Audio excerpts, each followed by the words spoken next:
Franck Ferrand raconte sur Radio Classique.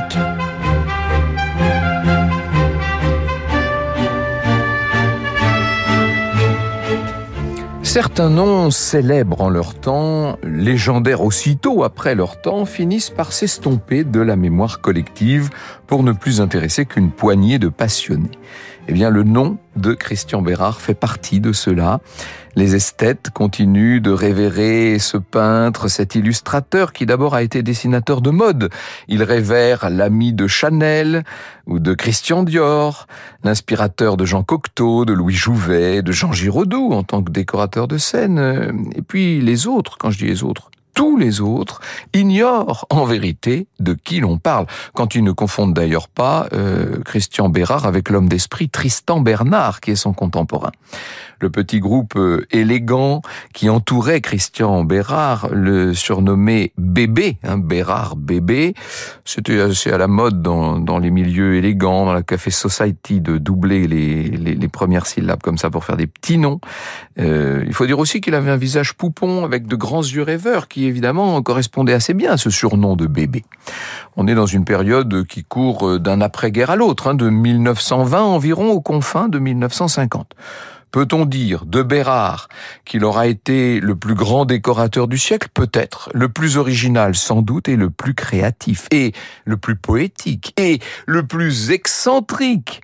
Bon, ça, tout le monde en conviendra. Qui est cet homme, habillé tantôt comme un clochard, tantôt comme un grand seigneur, avec frac et cravate de soie blanche? C'est un dandy bourré d'un certain humour et d'un embonpoint certain. C'est un homme drôle, pudique, un homme généreux et secret, audacieux aussi, classique par certains aspects, fantasque par d'autres, et en tout cas toujours appliqué, c'est bien le mot. Christian Bérard. Christian est né le 20 août 1902. On l'a vu naître dans une famille de la bonne bourgeoisie parisienne.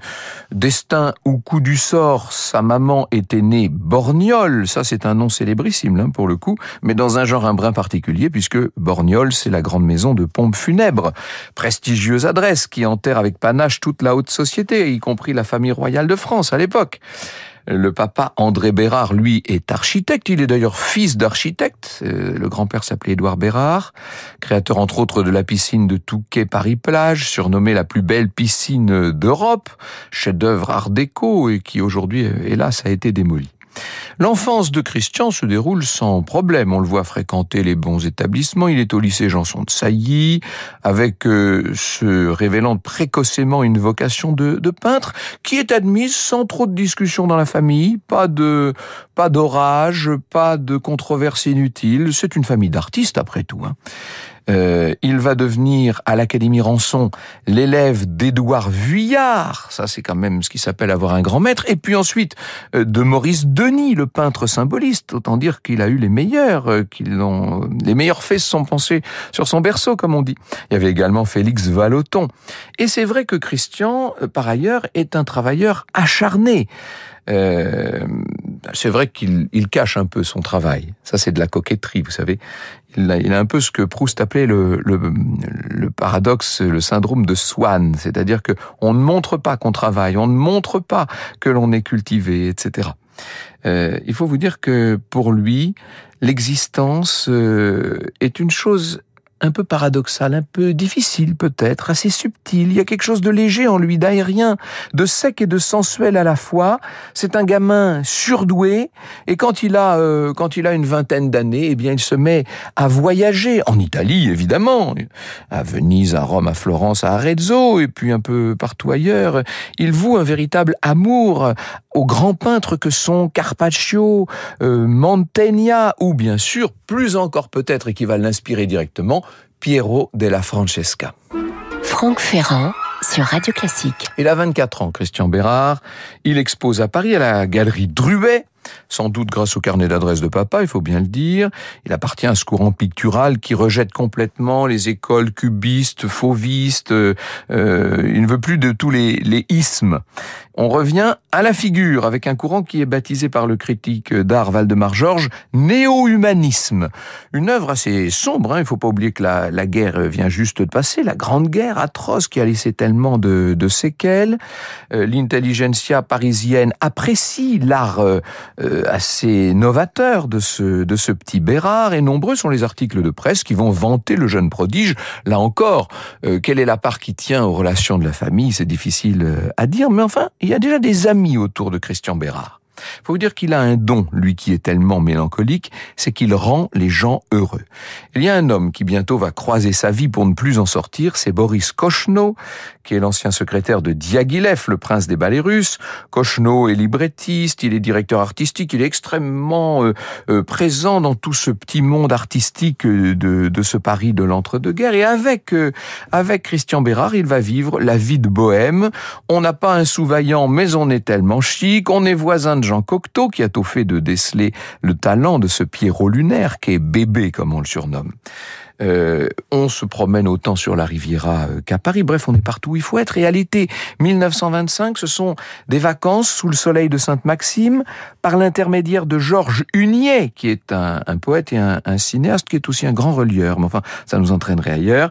Par cet intermédiaire-là, Bérard a donc rencontré Cocteau, qui lui-même était en vacances à Villefranche-sur-Mer. Il séjournait avec Raymond Radiguet. Raymond Radiguet, qui, vous le savez, va mourir d'une façon foudroyante, hein. C'est l'auteur du Diable au corps, du bal du comte d'Orgel. Lui aussi, mais c'est à cause de son âge tendre, lui aussi a été surnommé bébé. Jean a 37 ans, Christian en a 24. Bon, on peut dire que un nouveau bébé vient de naître. Vous écoutez Radio Classique. Quand il est à Villefranche, là donc où il va rencontrer Cocteau, Christian Bérard séjourne avec Boris Kochno. Il séjourne au Welcome, qui est cet hôtel qui attire toute une génération d'artistes et de poètes. Cocteau initie bébé à l'opium, à l'amour et, plus que tout, à l'amitié. Je fais mieux l'amitié que l'amour, vous savez, c'est ce que disait Cocteau. On les retrouve dans des bals improvisés, plus ou moins nus dans un filet de pêcheur, ou bien travestis en petite fiancée ou en grande dame façon guermande. Vous voyez un peu l'état d'esprit de ces années folles où l'on cherche à s'amuser jusqu'au bout. On a encore présent le souvenir de la Grande Guerre, bien entendu. Bref, on s'amuse beaucoup, ce qui n'empêche pas de travailler. J'aurais presque envie de dire, on vit pleinement, on mord la vie à belles dents. Cocteau demande à bébé un décor pour sa pièce La Voix humaine, qui va être créée par la Comédie Française en 1930. Et là, permettez-moi de citer Jean Cocteau. La scène réduite entourée du cadre rouge de draperie peinte représente l'angle inégal d'une chambre de femme, chambre sombre, bleuâtre, avec à gauche un lit en désordre et à droite une porte entrouverte sur une salle de bain blanche très éclairée. Ce sera, poursuit Cocteau, la première œuvre au théâtre de Christian Bérard. Ce décor est si simple, si opportun qu'il ne diffère d'un décor banal que par la justesse des proportions, la mise en place des lumières et une toile fascinante accroché au mur. Oh, comme on a envie d'être là et de voir ça. On peut dire que d'instinct, Christian Bérard a trouvé l'un de ses chemins d'inspiration. Il s'est nourri pour créer ses décors. Des expériences qu'il a eues si nombreuses. La chambre, c'est son décor d'élection, si je puis dire. C'est elle qui donne le cadre et qui l'obsède depuis toujours. Il est comédien dans l'âme. Il aime d'ailleurs se mettre lui-même en scène dans un certain nombre de chambres où il se fait photographier sans cesse, avec sa petite chienne Jacinthe notamment. Alors, tantôt il est plutôt souriant, tantôt il est plutôt triste, en peignoir, débraillé, hirsute, mégot entre deux doigts, maculé de peinture, les yeux grands ouverts qui semblent interroger le spectateur. La chambre atelier, ce cocon hors du monde, est destinée à une poignée d'intimes, mais par le biais de la photographie, elle reste désormais indissociable de Christian Bérard. Alors je parle d'intime parmi les intimes, il y a Boris Kochno qui dit ceci. « Nos chambres furent les coulisses obscures de la vie mouvementée que nous menions dans les salons parisiens. Nous circulions dans notre quartier sans nous soucier de notre tenue, comme dans les couloirs du First Hotel, et parfois au petit matin, Bérard descendait dans la rue pour acheter des revues illustrées qu'il feuilletait distraitement au lit avant de s'endormir dans leur fouillis jusqu'à midi. Ce n'est qu'en allant dans le centre de Paris, en ville, comme disait Bérard, que nous prenions soin de notre aspect. Nous sortions de nos garnis délabrés, comme les acteurs sortent de leur loge lorsqu'ils sont prêts à entrer en scène. C'est un peu la chenille qui devient papillon. Hein. Ils ont un côté transformiste, si je puis dire. Ces piliers du Paris mondain de l'époque. Alors, Pour le reste, Bébé est véritablement l'arbitre des élégances parisiennes. Il invente non seulement des décors, mais des costumes pour les fêtes grandioses de cet entre-deux-guerres qui ne finit plus de s'amuser. Le bal blanc avec son tableau vivant de statues blanches, la fête champêtre du baron de Gainsbourg, bien entendu, où il est berger aux côtés d'une danseuse russe. Au bal Toulon 1900 chez les Bourdais à Tamaris, le voici en garçonnet qui joue au cerceau, tandis que son ami, le compositeur Georges Auric, interprète la nounou. Franck Ferrand sur Radio Classique. On est en 1934 maintenant, et après le succès de La Voix humaine, Jean Cocteau va présenter Bérard à Jouvet. Et alors là, Jouvet, vous imaginez ce que peut être Louis Jouvet au milieu des années 30. C'est le roi de la scène, bien entendu, de son théâtre de l'Athénée, bien sûr. Il est en train à l'époque de monter la machine infernale, et ce sont de nouvelles inventions pour les décors et les costumes dans ce goût néo-classique qu'on aime juste avant la guerre et qu'on va continuer d'ailleurs de poursuivre dans les premières années de la guerre. Avec Boris Kochno, nouvelle collaboration pour La Nuit, qui est un ballet.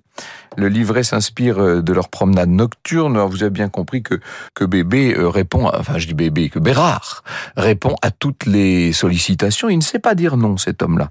À côté des décors, il y a une publicité pour un parfum Nina Ricci, des illustrations pour Vogue France, une fresque, une tapisserie pour la célèbre villa de son ami et mécène Francine Vesveler, qui est la grande amie de Jean Cocteau, bien entendu. Et puis, un carton de broderie, un guéridon frappé d'un nœud de rose rehaussé de vert et un tapis nouveau pour Jean-Michel Franck, le grand décorateur d'intérieur de l'époque. C'est pour l'appartement d'Elsa Schiaparelli, ça. On travaille aussi à l'hôtel particulier de Marie-Laure de Noailles.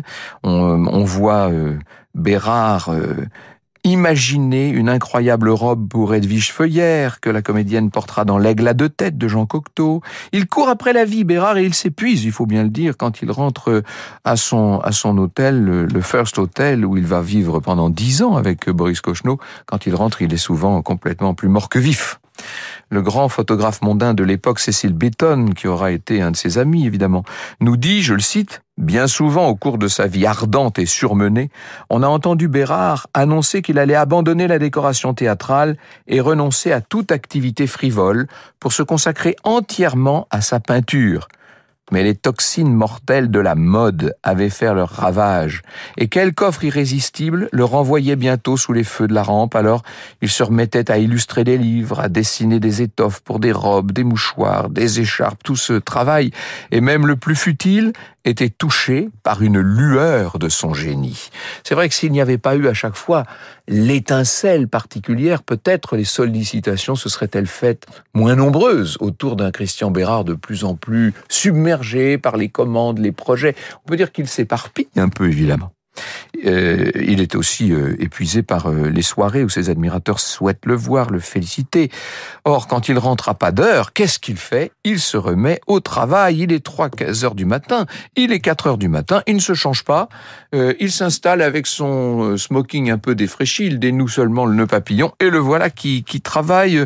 On le voit essuyer ses pinceaux sur les manchettes de ses smokings, ou même sur la tête de sa chienne qui vient se coucher à ses pieds. Bref, il s'en moque, il peint des visages de garçons glabres aux mèches longues, des silhouettes de jeunes filles fragiles et tristes. Il peint aussi des autoportraits qui nous montrent en quelque sorte l'évolution du personnage, où il est de plus en plus seul, sur un fond de plus en plus sombre, avec ce regard qui, de grand et lumineux, finit par apparaître comme figé. Il y a une sorte de vision d'angoisse qu'a l'air de fixer Christian Bérard sur ses autoportraits. Il a toujours autant de mal à montrer sa peinture, d'ailleurs. C'est comme s'il se mettait nu devant nous, confiera un de ses amis. Et Gertrude Stein, qui compte au nombre des premiers collectionneurs, va essayer de faire une sorte de collection complète de ses autoportraits. Or, Bérard ne renonce pas. En vacances à Tamaris, au cœur des années 30, il se heurte à la lumière violente du Sud. Et alors là, cette fois, il est seul, dans sa chambre d'hôtel qu'il a transformée en atelier. Bien sûr, il travaille au crayon graphite, à l'encre de Chine, de toutes les manières. Il se représente lui-même allongé sur la plage, en peignoir de bain. Il est hanté par le vide, avec de grands aplats de couleurs froides, et puis ces espèces d'ouvertures sur l'infini bleu, sur sur l'infini mauve. Il y a quelque chose de...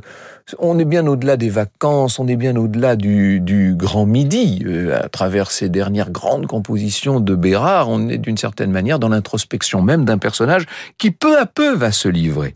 Faut citer ici Madame Colette, je la cite. Il s'était taillé dans l'hôtel du Beaujolais un logis provisoire, fait à sa mesure et selon sa fantaisie. Les chambres chargées de statues, de guirlandes, les cloisons plantées au hasard, coupant en deux, torses de ci, fesses de là, des déités monumentales. Il était bien rare qu'entre 10h et midi, 1-2 fenêtres de la façade beaujolaise ne s'ouvrissent grandes pour qui parut et tirant ses bras, Bérard en pyjama, Bérard en peignoir de bain, en corps de chemise, Bérard tous les jours ébloui, comme je l'étais moi-même, d'accueillir dans ses yeux d'agate arborés le spectacle du jardin empanaché d'eau jaillissante. « Je descends » criait-il. En fait, il descendait rarement, car il travaillait déjà. Oh, citer Colette, c'est non seulement un grand plaisir, mais c'est un petit peu frustrant, forcément, parce qu'on a envie de lui laisser définitivement la parole. Alors, un peu d'alcool sur tout ça, pas mal de cocaïne, il faut bien le dire. Le clochard céleste respire à peine la lumière du jour qui se lève. Il vit dans ses dessins, il y a toujours ces corps de filles tendus comme des arcs, de garçons aussi, des mains, des jambes posées sur la barre, figurées par un simple trait qui n'est même pas tout à fait continué. Il a des idées, Christian Bérard, et il inspire son entourage. Par exemple, pour vous donner un exemple, la coupe de cheveux à la garçonne de Zizi Jeanmaire, c'est lui, par exemple. Et il continue de travailler au décor dans lequel se meut cette haute société un peu internationale qu'on appelle à l'époque la Café Society, qui s'inspire beaucoup du 18e, mais pour le revisiter sans cesse avec, disons-le, une grosse pincée de magie en plus.